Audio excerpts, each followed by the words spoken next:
자, 오늘은 명령어 없이 정투상만 설명드립니다. 정투상이 무엇인지, 정투상을 어떻게 하는지, 그리고 과제물을 쭉 풀어보도록 하죠. 자, 지금 제가 여기 게시글을 띄워놨습니다. 보이시는지. 사진이 두 종류의 사진이 있습니다. 그죠? 위의 사진하고 이렇게 나눠서 가번하고 나번하고 이렇게 되겠네요. 그죠? 가번은 투시입니다. 나번은 투상입니다. 차이점 이해되시나요? 투시는 소실점이 존재합니다. 소실점. 가까운 곳은 물체가 커 보이고 멀리 있는 곳은 물체가 작게 보이고 그 다음 아주 멀리 있는 것은 한 점으로 보이게 되는 거죠. 그게 투시입니다. 위에 있는 그림은 그거예요. 거리에 따라서 크기가 다르게 보입니다. 무한대의 어느 점에 지정되면 점으로 보입니다 라고 표시를 하고 있는 겁니다. 예를 들어서 이런 거죠. 여기에 있는 제 앞에 있는 모니터나 혹은 저 뒷자리에 있는 모니터나 사실은 똑같아요.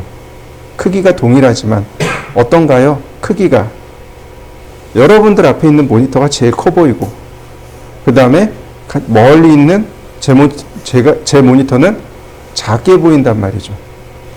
이건 거리에 따라서 원근감이 형성이 된 거고 이 원근감에 따라서 소실점이 만들어지게 되는 거죠. 여러분들 기차 선로 위에 한번 서보신 적 있나요?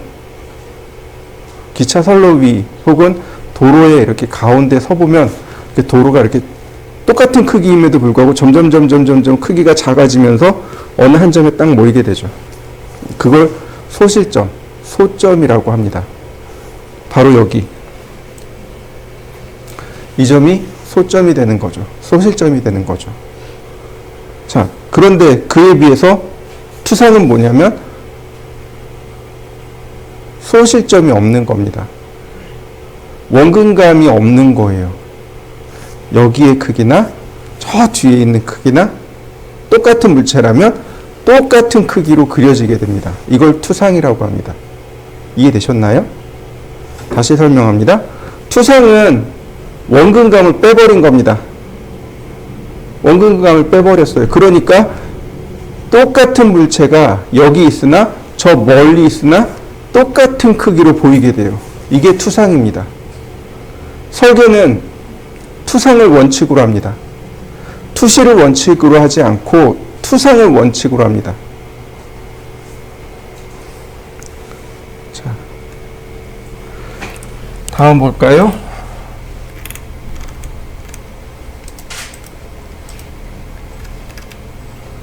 자, 여기 네 개의 그림이 있습니다. 가나, 다라. 네 개의 그림이 있는데, 라번은 어떤가요? 라번은 소점이 존재하죠. 소점이 두 개 있죠. 그죠? 오른쪽에 하나, 왼쪽에 하나 두 개 있죠. 그래서 뭐라고 부르냐면, 이소점 투시도라고 합니다.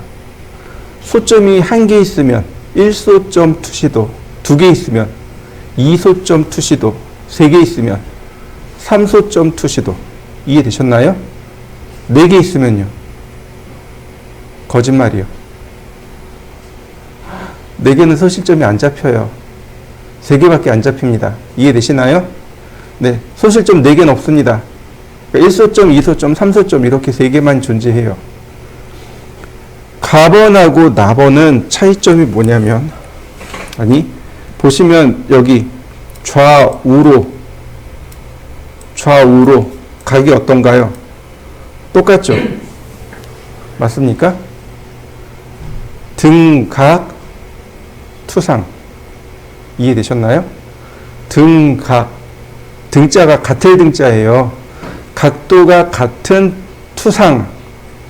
등각, 투상. 다번은 축이 하나만 있죠. 그래서 뭐라고 부르냐면 사축투상 이렇게 부릅니다. 사투상 또는 사축, 투상 이렇게 부릅니다. 이해되셨나요? 투상의 종류도 이렇게 여러 가지로 나눠져요. 등각투상이 있고 사투상이 있고. 자, 그 다음에 또 봅시다. 우리가 그리는 투상의 개념입니다. 이런 거예요. 물체 앞에 이렇게 가상의 투상면을 세웁니다.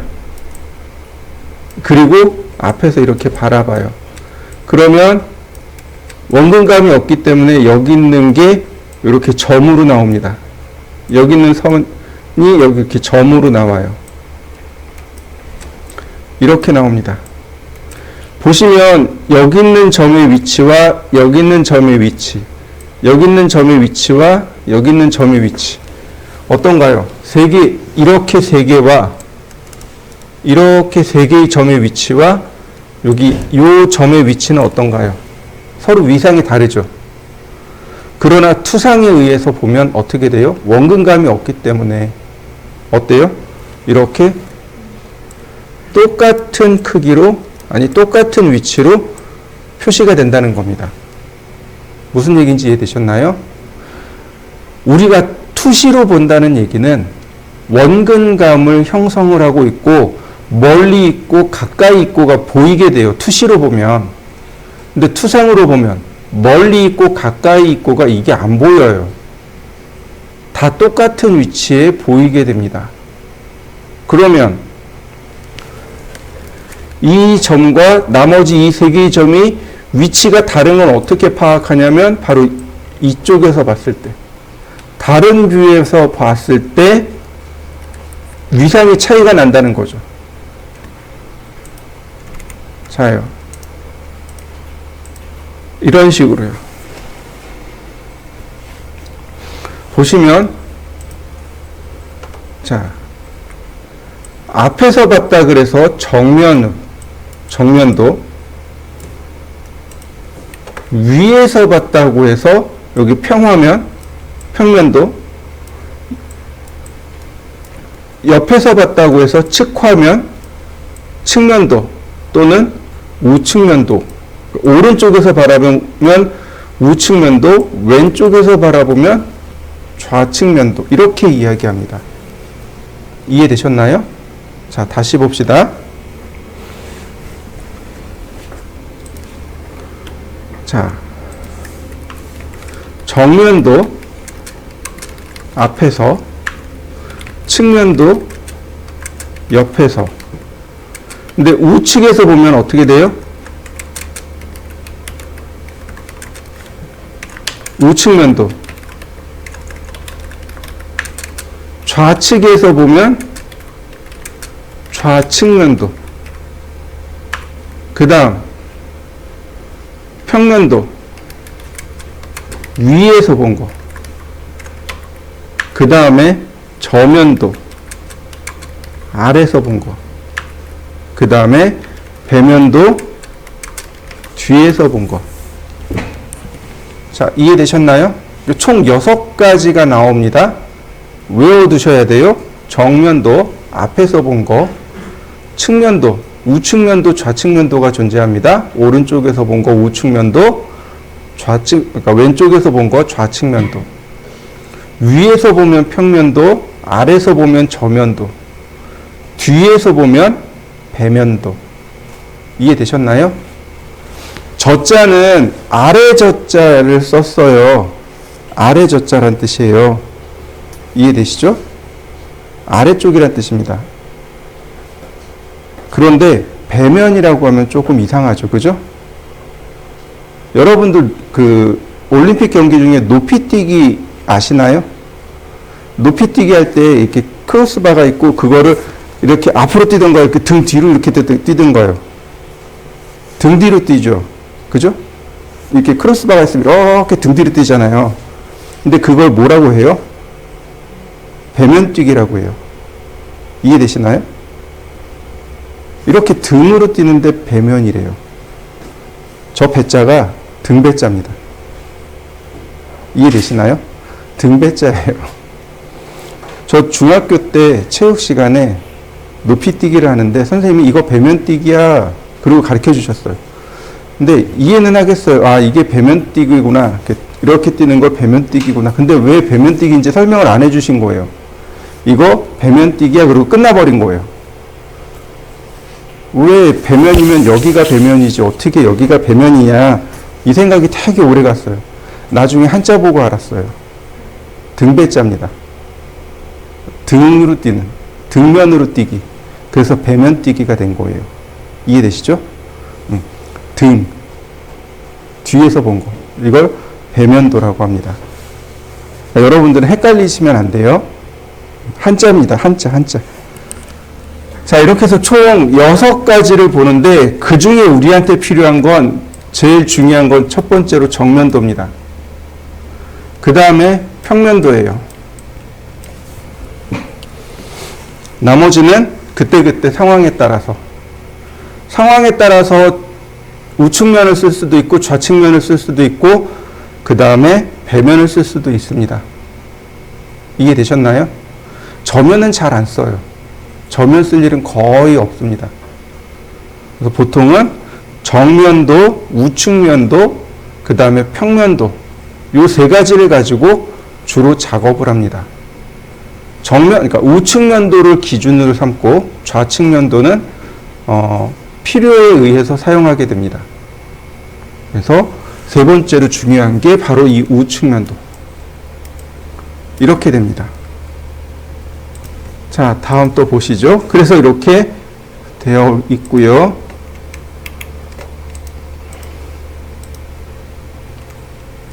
잘못된 투상도입니다. 자, 뭐가 잘못됐을까요? 위치가 잘못된 거 보이시나요? 위치가 잘못된 거 보이시나요? 네. 이렇게 위치를 잘못 놓으면 안 됩니다. 지금 위치가 다 틀어져 있죠. 그죠? 정면도에 이 위치가 평면도의 이 위치랑 똑같아야 돼요. 정면도의 이 높이가 측면도의 높이랑 똑같아야 됩니다. 위치가 틀어진 거예요.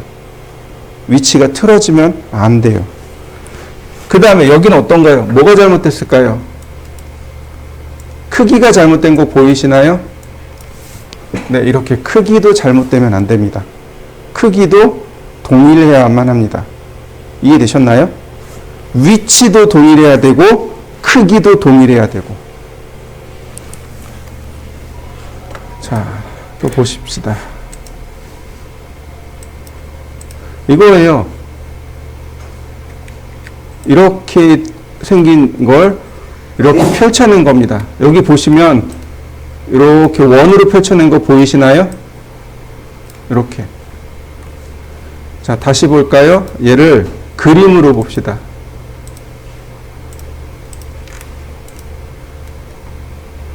자, 잠깐 둘 테니까 한번 보세요.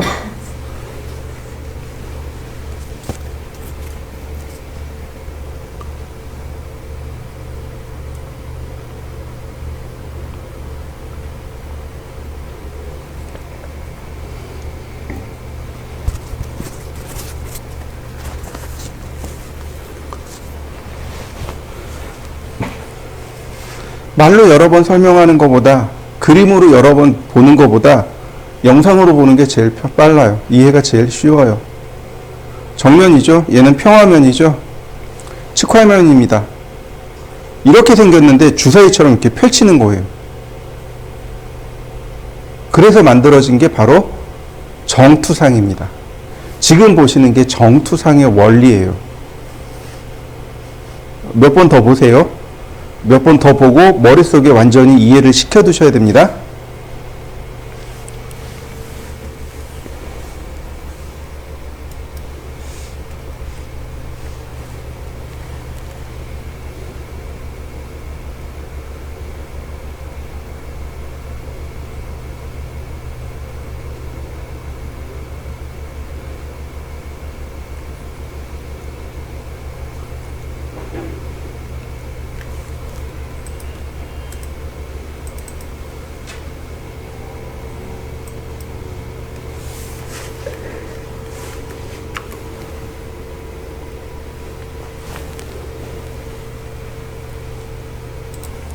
자, 다음 봅시다. 그러면 이제 정투상 예제를 한번 봅시다. 자, 이렇게 생긴 예제가 있습니다. 한번 찾아보시죠. 자, 여기는 12개를 그릴 겁니다. 여기는 12개를 정투상으로 그릴 건데 얘부터 해서 이렇게 순서대로 하나씩 제가 보여드릴게요. 자, 제일 먼저 해야 될 건 뭐냐면 레이어입니다. 레이어. 우리가 제일 먼저 해야 될 건 레이어입니다. 첫 번째 외형선, 두 번째 은선, 세 번째 중심선. 자, 외형선, 중심선은 1번, 은선은 2번, 아니 3번, 2번. 자, 선을 불러와 볼까요? 은선은 히든, 센터,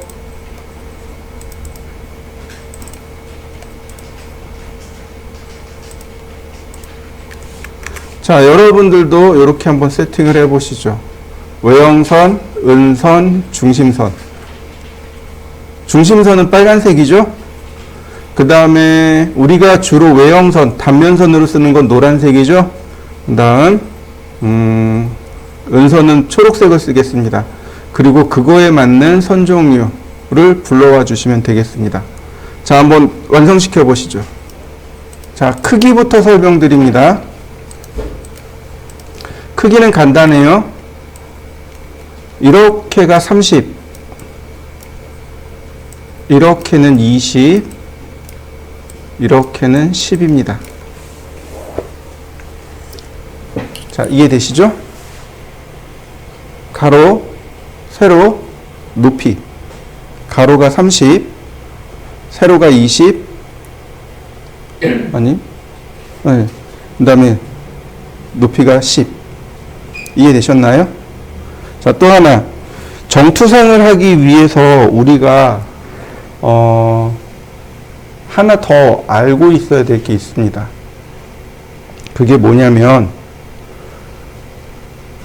정면이 어딜까요? 도대체 정면이 어딜까요? 자, 이렇게 보시죠. 여기 리모컨이 이렇게 있어요. 얘는 정면이 어딜까요? 여기가 정면일까요? 아니면 여기가 정면일까요? 아니면 여기가 정면일까요? 아니면 여길까요? 어디가 정면이죠? 여기가 정면이죠. 맞나요? 여기면이 정면이죠. 아닌가요? 맞나요? 자, 왜 여기가 정면일까요? 자, 다시 보시죠. 여러분들 앞에 모니터가 있죠? 그죠? 모니터가 있어요. 여기도 정면이 있고 평면이 있고 측면이 있습니다. 그럼 어디를 정면으로 삼아야 되는 거죠? 여러분들이 보는 방향이 바로 정면이겠죠. 왜일까요? 왜 여러분들이 보는 그 면을 정면으로 삼아야 되는 거죠? 왜죠? 이유가 뭐죠? 제가 고등학교 때 배운 거 그대로 설명합니다. 사물의 특징이 제일 많은 곳을 정면으로 삼습니다. 이해되셨나요? 사물의 특징이 제일 많은 곳, 그게 어디예요? 여기죠. 맞습니까? 그래서 여기가 정면인 거예요. 모니터를 보세요. 모니터의 특징이 제일 많은 곳이 어디예요? 여러분들이 바라보고 있는 바로 그 면이 모니터의 특징이 제일 많이 드러나고 있죠. 사물의 특징이 제일 많이 드러나는 곳, 그곳이 바로 정면입니다. 건축물에선 그럼 정면이 어딜까요? 주출입구요. 주출입구. 이해되시나요? 주출입구를 정면으로 삼고 그 방향을 남측으로 합니다. 이해되셨죠? 그러면 지금 우리가 있는 이 강의장의 정면은 어디 있을까요? 없어요. 없어요. 여기는 다 인면이라고 합니다. 설립자를 써가지고 인면, 인면, 인면, 인면 이렇게 이야기합니다. 이해되셨나요? 네, 실내 건축에서는 인면이라고 합니다. 인면, 설립자를 써가지고 서 있는 면, 인면 A, 인면 B, 인면 C 이렇게요. 그러니까 평면도 하고 하늘에서 위를 내려다본 평면하고 그 다음에 네 개의 인면이 존재하는 거죠. 무슨 얘기인지 이해되시나요? 건축물은요. 건물은요. 주출입구를 남측면으로 합니다. 이해되시죠? 주출입구를 남측면으로 해서 동측인면, 서측인면, 그 다음에 북측인면, 동서남북으로 따집니다. 이해되시죠? 하늘에서 내려다본 것을 지붕평면도라고 합니다. 이렇게 이야기해요.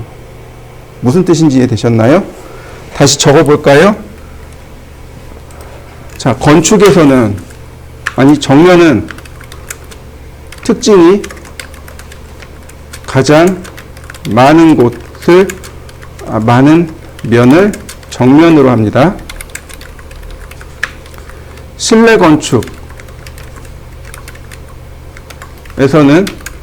인면이라고 합니다.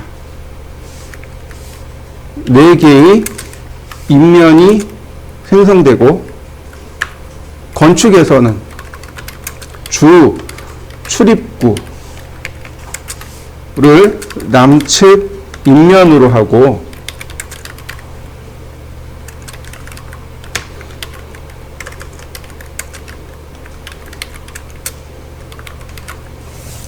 이해되셨나요? 지금 제가 써드린 이 말뜻 이해되시나요? 정면은 사물의 특징이 제일 많은 곳을 정면으로 합니다. 실내 건축, 다시 말하면 인테리어죠. 인테리어에서는 공간에 정면이 없습니다. 인면으로 합니다. 1번 인면, 2번 인면 이런 식으로 엘리베이션이라고 해요. 그 다음 건축에서는요. 주출입구를 어디로 한다고요? 남측으로 합니다. 남쪽으로 삼아요. 주출입구를 남쪽으로 합니다. 왜요? 왜 남쪽으로 하죠? 여러분들 잘 생각해 보세요. 건물이 가장 좋은 방향이 어딘가요? 살기 좋은 방향. 네, 맞아요. 남향이잖아요. 남향집이 가장 살기 좋잖아요. 그죠? 네, 그러니까 건물의 주출입구는 남향으로 가게 됩니다. 우리가 사는 건물의 주출입구는 전부 다 남향이에요. 그러니까 남측으로 합니다. 주출입구를 남측으로 해서 동, 서, 남, 북 이렇게 되는 거죠. 이해되셨나요? 네. 이게 우리가 설계할 때 사용하는 방식입니다. 자, 이해되셨나요? 잘 생각해 두셔야 돼요. 이거 반드시 기억해 두셔야 돼요. 여기서 특징이 가장 잘 드러나는 면은 바로 여기 면이 특징이 제일 잘 드러나는 거죠. 이해되셨나요? 그래서 여기를 정면으로 삼습니다. 그러면 이렇게 바라본 건 측면, 평면, 이렇게 바라본 건 좌측이죠. 근데 우리는 어디를 쓴다고요? 우측을 씁니다. 그러니까 이쪽 걸 봐야 돼요. 우측면이 어떻게 되어 있어요? 숨겨져 있습니다. 여러분들이 잘 생각해 보셔야 돼요. 자, 봅시다. 제가 1번을 그려볼 테니까 여러분들도 가만히 보시고 한번 해보시죠. 자, 첫 번째로 써야 될 게 뭐냐면 X라인입니다. X라인.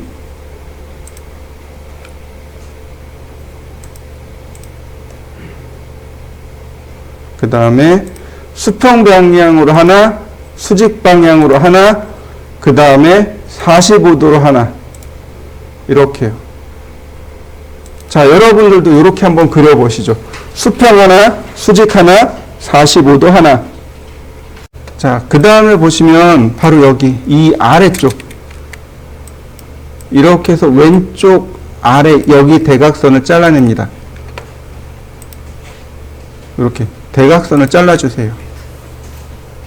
자, 그 다음엔 어떻게 하냐면 여기다가 사각형을 그릴 겁니다.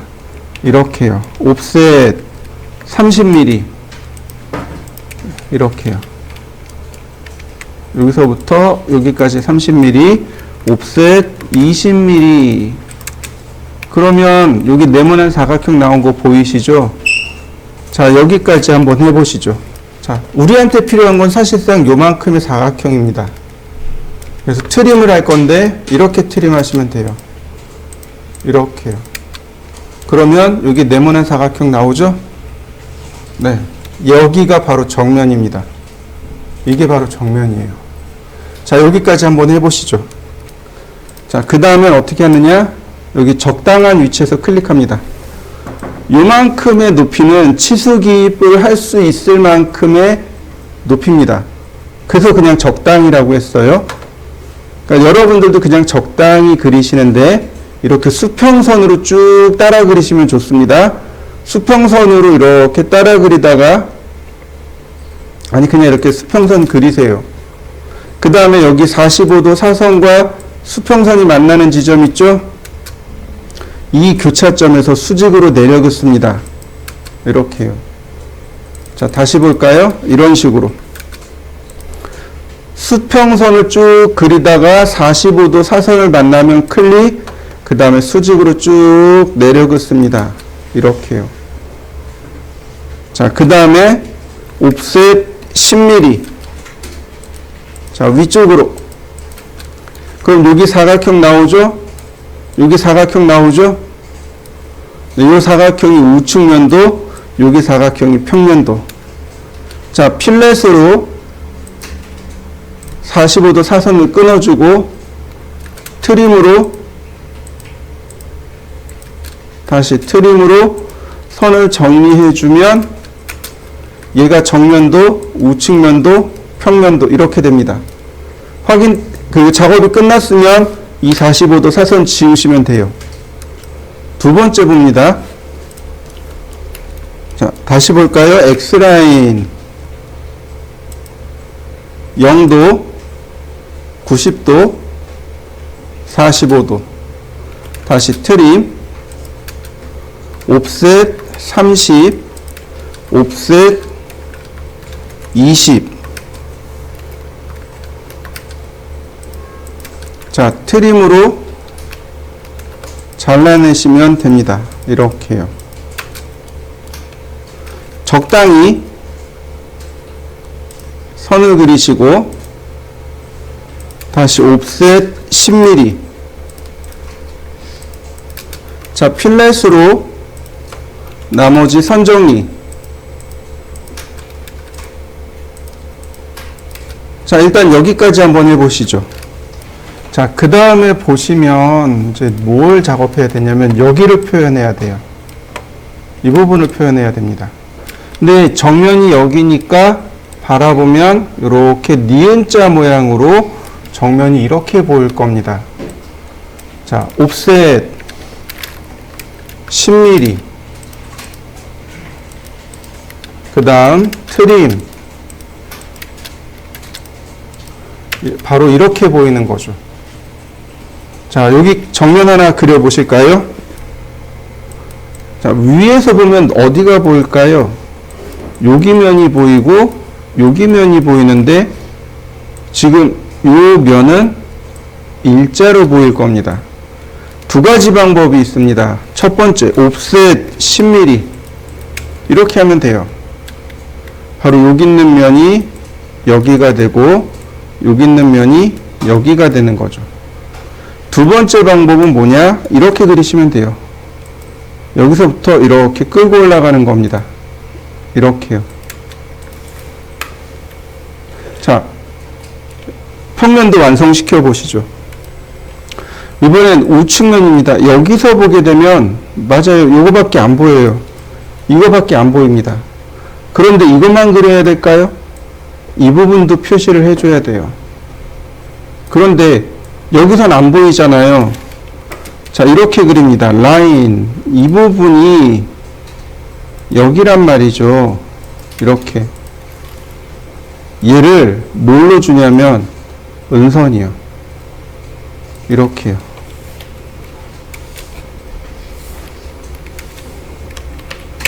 이렇게 은선으로 주는 겁니다.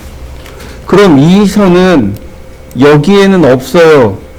그러나 이 선이 여기면 뒤쪽 어딘가에 숨겨져 있습니다. 이런 뜻이 되는 거죠. 이게 우측면입니다. 자, 이번엔 세 번째 겁니다. 한 번에 쭉 그려보죠. X라인 45도 트림 옵셋 30 옵셋 20 트림. 자, 다시 라인 옵셋 10mm. 자, 필렛으로 그 다음 트림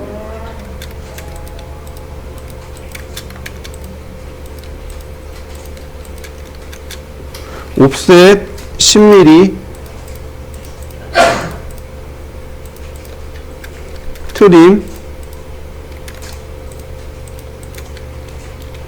자, 라인 이렇게 되는 거죠. 다시 한번 라인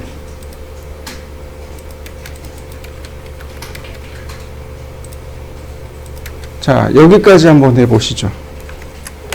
자, X라인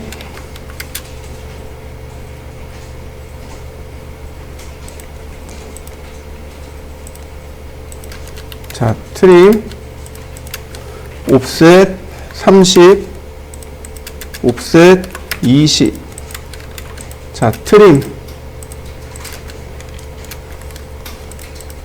자, 다시 라인 옵셋 10mm 자, 필렛 트림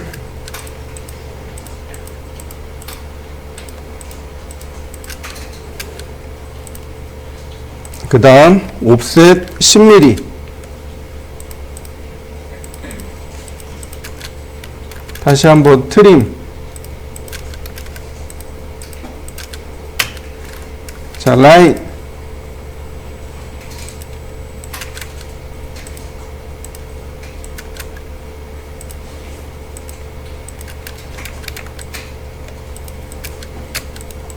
이렇게 생겼네요. 완성시켜 보시죠. 자, 아래쪽에 4개입니다. 한번 보시죠. 자, X라인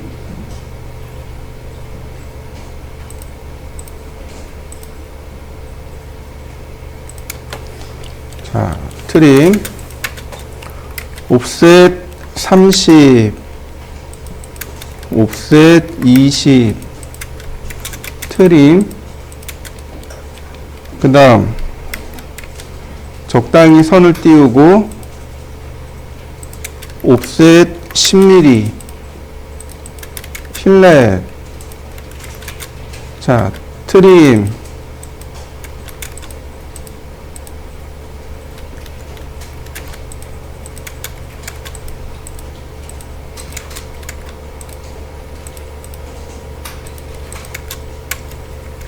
옵셋 10mm 그 다음에 여긴 5mm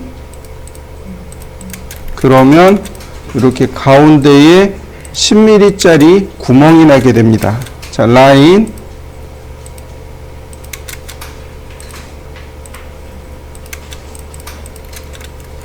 다시 한번 또 라인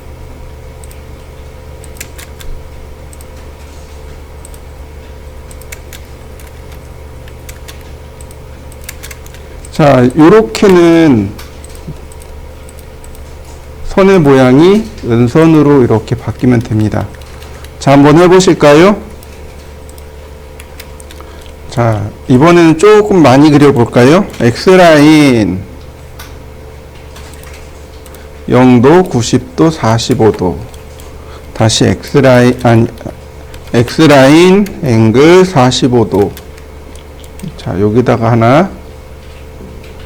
다시, 자, 여기다 하나.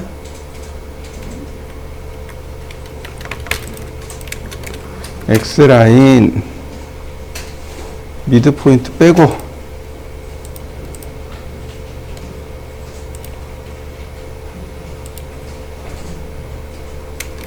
앵글 45도. 다시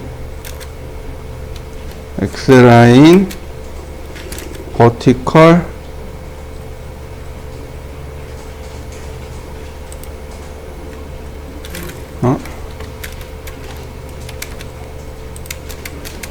앵글 45도. 자, 트림으로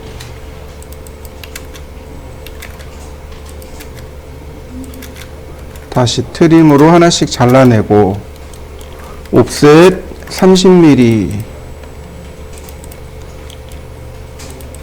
옵셋 20mm.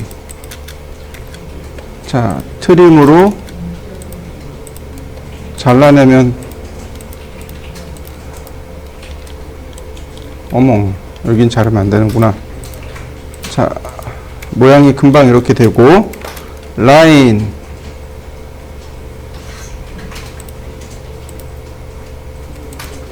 자, 다시 X라인, 호리젠탈, 버티컬, 옵셋 10mm.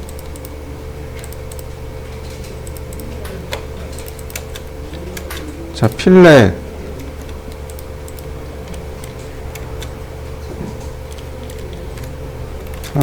트림으로 잘라내면 되겠네요.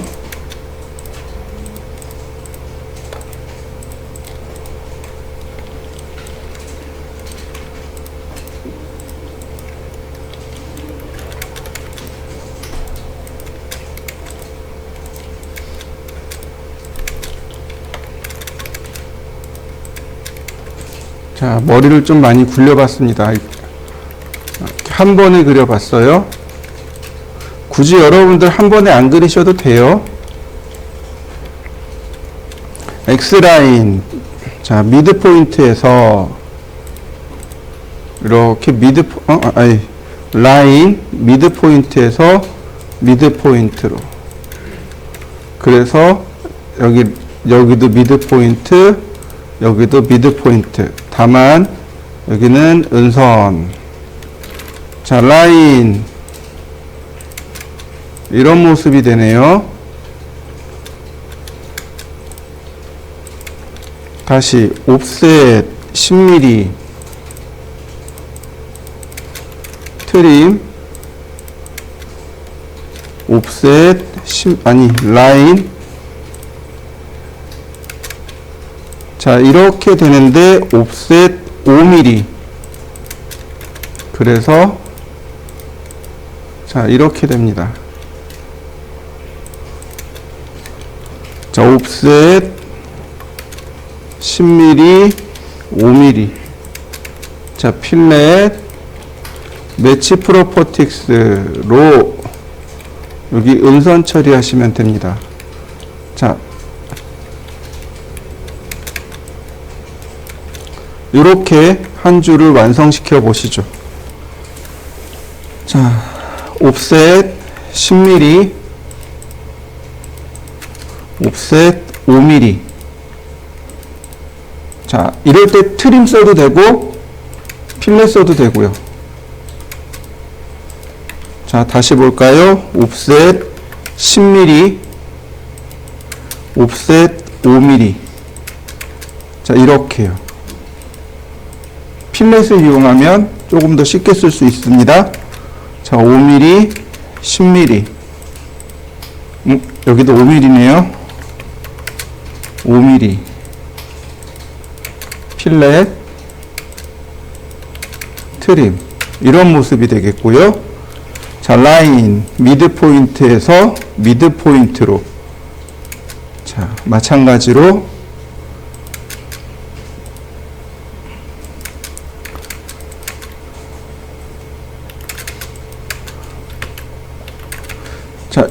이렇게만 보이는 게 정상입니다. 얘가 정상이에요. 그런데 이 뒤에 뭐가 있어요? 이렇게 은선이 하나 지나갑니다. 이렇게 은선이 하나 지나가요. 이 부분.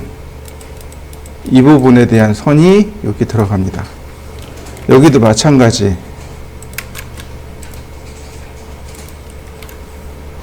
자, 역시 마찬가지로 이렇게 되는 게 정상인데 바로 이렇게 은선이 하나 지나가게 됩니다. 자, 다시 라인, 트림, 다시 라인,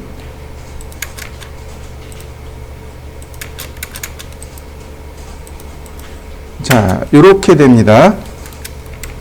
라인, 트림, 이렇게 보이는 게 정상이에요. 그런데